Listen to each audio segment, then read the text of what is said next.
Hello my dear friend, अपने to channel पर रचना academy में आप सभी का स्वागत है। सीटेट का एग्जाम आपका 14 एंड 15 दिसंबर को होना। इसमें हम बात करेंगे हिंदी पेडागोजी टैग वर्ड की, जो आपके सीधे 15 मार्क्स, पूरे 15 मार्क्स दिलाएगा। एक भी नंबर आपका नहीं कटेगा।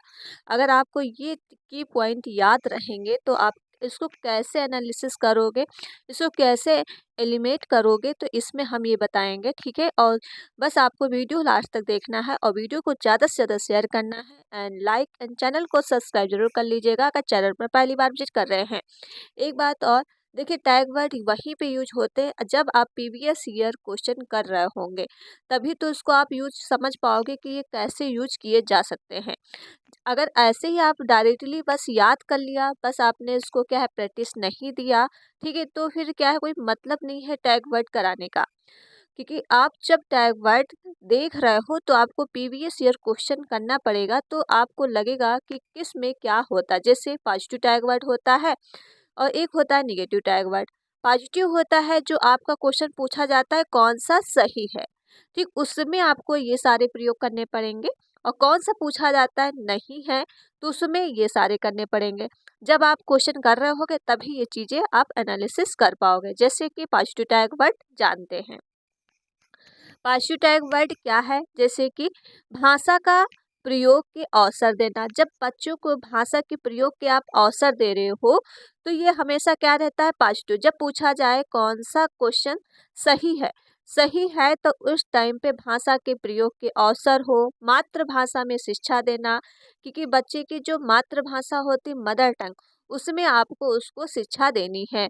और पढ़ना अर्थ समझकर, जो आप पढ़ा रहे हो बच्चों को उसका अर्थ आपको बताते चलना है, ताकि बच्चे को चीज़ें सब क्या है समझ में आ जाए। तो ये चीज़ आपके सारे क्या है पॉजिटिव टैग वर्ड है। भाषा अर्जन कैसा होता है, सहज होता है, स्वाभाविक होता है, विद्यालय पूर्व भाषा का ज्ञान होता है। तो भाषा अर्जन क्या होता है, सहज स्वाभाविक विद्यालय पूर्व भाषा का ज्ञान होता है।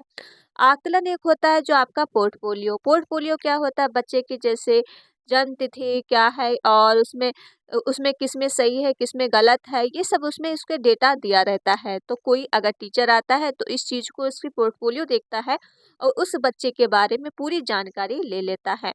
तो ये आपका पोर्टफोलियो हमेशा रहता है क्या है सही है। और भाषा विविधता क्या है, एक संसाधन के रूप में आपको लेना चाहिए, क्योंकि कक्षा कैसी होती है, बहुभाषिकता होती है, क्योंकि हर प्रकार का बच्चा आता है।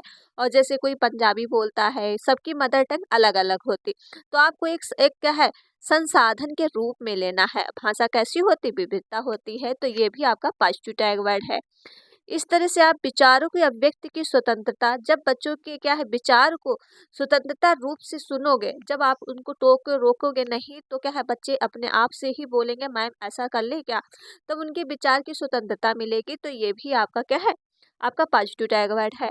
भाषा सीखने की क्षमता जो जन्मजात होती, किसने बोला है, तो नॉन चॉम्स्की ने बोला है कि भाषा की जो क्षमता होती है वो जन्मजात होती है। अगर ये आपको की पॉइंट याद रहेगा तभी आप आंसर लगा पाओगे। और साथ साथ में आप प्रीवियस ईयर क्वेश्चन करते रहो, ठीक है। जो हमने आज वीडियो कराई है क्वेश्चन की, हिंदी की पेडागोजी, वो क्वेश्चन आप जरूर देख लीजिएगा। पूरे में पूरे आपके 15 मार्क्स पूरे आ जाएंगे अगर वो वीडियो आपने देख लिया। और ये की पॉइंट इसके बाद हम बता रहे हैं, ठीक है। अब देखते हैं नेक्स्ट पॉइंट। नेक्स्ट पॉइंट हो जाएगा कि लेखन। लेखन कैसा होना चाहिए, मौलिक विचार होने चाहिए, मतलब आपके विचार, ठीक, आपके विचार, बच्चों के विचार का लेखन होना चाहिए। जैसे कोई आप लेटर बच्चों को लिखने को दे रहे हो, तो आप कह रहे हो अपने मन से लिखो, तो उसके अपने विचार लिखेगा, ठीक है। तो ये आपका क्या है पॉजिटिव टैग वर्ड होता है। बाल्य साहित्य का प्रयोग करना, ये भी आपका पॉजिटिव टैग वर्ड है। प्रिंट समृद्ध माहौल, मतलब कक्षा कैसी होनी चाहिए, प्रिंट समृद्ध माहौल होनी चाहिए। जो दीवालों पे छपी छपी चीजें, किताबें, कार्टून या फिर मोटिवेशन, तो बच्चे देख देख के क्या है इन चीजों को सीखता है कि अच्छा ये दीवार पे क्या आज देखा मैंने, ठीक है। तो कक्षा कैसी होनी चाहिए, प्रिंट समृद्ध माहौल होना चाहिए।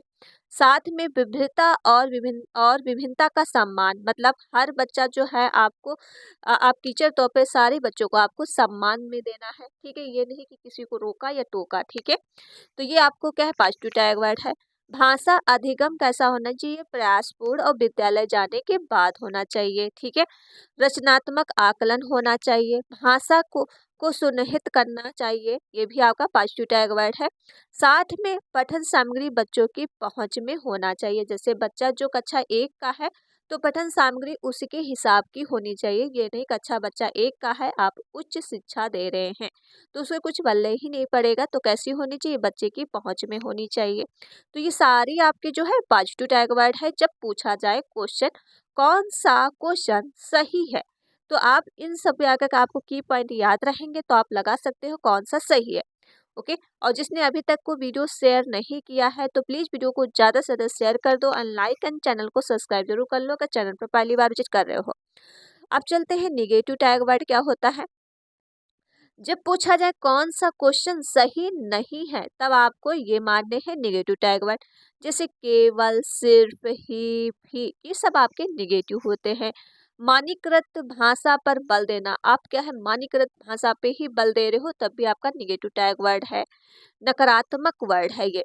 वैज्ञानिक शब्दावली कहीं आ जाए तब भी आपका निगेटिव। एंड व्याकरण के लिए आप जोर दे रहे हो, सिर्फ व्याकरण ही पढ़ा रहे हो तब भी आपका निगेटिव टैग वर्ड। स्मरण, याद कराना, रटना, कंठस्थ कराना, ये सब निगेटिव टैग वर्ड है। सुंदर लेखन लिखावट पर बल देना, देखिए सुंदर लेखन लिखावट पर बल देना ये भी आपका निगेटिव। जब बच्चा क्या है बुक से देख देख के चीजें लिख रहा है तो वो सीखी क्या कर, बस आप क्या सुंदर सुंदर वो लिख रहा है, तो ये भी आपका नेगेटिव टैग वर्ड के अंतर्गत आता है। पाठ्य पुस्तक पर बल देना, सिर्फ आप पाठ्य पुस्तक के अंदर ही बच्चों को पढ़ा रहे हो एंड बाहरी दुनिया से कुछ भी नहीं, तो भी आपका नेगेटिव टैग वर्ड है। मातृभाषा को अनदेखा करना, देखिए मातृभाषा को अनदेखा करना ये भी आपका नेगेटिव टैग वर्ड है। अगला देख लो। अगला हो जाएगा काव्यात्मक भाषा का प्रयोग करना, ये भी आपका नेगेटिव टैग वर्ड। बच्चों की तुलना करना, जैसे बच्चा कोई होता है, एक टीचर तौर पे आप कह रहे हो कि ये बच्चा आपसे बहुत ही अच्छा है, आप बहुत गंदे हो, तो आपको इस तौर पे नहीं करना। अगर आप तुलना कर रहे हो तो नेगेटिव टैग वर्ड है। मानकीकृत परीक्षण देना, कि मानकीकृत जैसे आप किसी को अच्छे लग गए, ठीक है, बच्चा आपको कोई कोई फेवरेट हो जाता, आप उसको क्या है अच्छे मार्क्स दे दिए और उसको खराब दे दिए, तो मानकीकृत से आपको परीक्षण नहीं करना, ये भी आपका निगेटिव टैग वर्ड होता है। औपचारिक भाषा पे बल देना, ये भी आपका निगेटिव टैग में, तो औपचारिक होती जो फॉर्मल भाषा जो स्कूल में बोली जाती है, जबकि बच्चे को जो भाषा देनी है मातृभाषा में देना है, ठीक मदर टंग में उसको सिखाना है, तो ये भी आपका निगेटिव टैग वर्ड हो जाएगा। साथ में जो उच्च स्तरीय चिंतन करवाना, मतलब आप शिक्षा क्या दे रहे हैं, उच्च स्तर के लिए चिंतन करवा रहे हैं, तब भी आपका ये निगेटिव टैग वर्ड हो जाएगा। बच्चा कैसा है, निष्कर्षी पाठकर्ता, देखिए बच्चा कभी भी निष्कर्षी नहीं होता है, सक्रिय होता है, ठीक है, तो ये आपका निष्कर्षी आ जाए तो हमेशा निगेटिव टैग वर्ड है। अगला देख लो। ओके। तो ये सारे निगेटिव टैग वर्ड हमने आपको बता ही दिए हैं और इतने सारे हमने टैग वर्ड बताए हैं। जब आप क्या है प्रीवियस ईयर क्वेश्चन सॉल्व करोगे तब आप ये चीज़ों को यूज कर पाओगे, नहीं तो आप ऐसे ही देख लोगे, भले आप वहाँ पे यूज कर पाओ, लेकिन अगर आप 2 या 3 प्रीवियस ईयर हिंदी के कितने ही क्वेश्चन पेडागोजी के पूछे जाते हैं भाई, 15 ही क्वेश्चन पूछे जाते हैं। अगर 2-3 कितने क्वेश्चन कर लो, 30-45 क्वेश्चन अगर आपने हिंदी के कर लिए, या फिर हमने आज जो वीडियो आपको कराई है वो देख लीजिएगा, तो आपको ये चीज़ इसका मतलब पता चलेगा ये कहाँ पे यूज होता है और किस तरह से आप इसको यूज कर सकते हो। तो हिंदी में आपके पूरे में 15 मार्क्स आ सकते हैं पेडागोजी, और पैराग्राफ तो आप कर ही लोगे क्योंकि आपको उसी में से देख के आंसर देना होता है, तो उसमें से आप हिंदी में क्या है मान लो 28 या 29 मार्क्स ले आओगे, ऐसे ही अगर आपने इतना कर लिया। तो चलिए फिर छोटी सी वीडियो थी, हो वीडियो आपको पसंद आई होगी, तो प्लीज़ वीडियो को क्या है ज़्यादा से ज़्यादा आप लोग शेयर करिएगा। आप लोग शेयर नहीं करते हो तो आपसे रिक्वेस्ट है कि शेयर करिएगा, लाइक एंड चैनल को सब्सक्राइब। मिलते हैं नेक्स्ट वीडियो में। Thank you friend.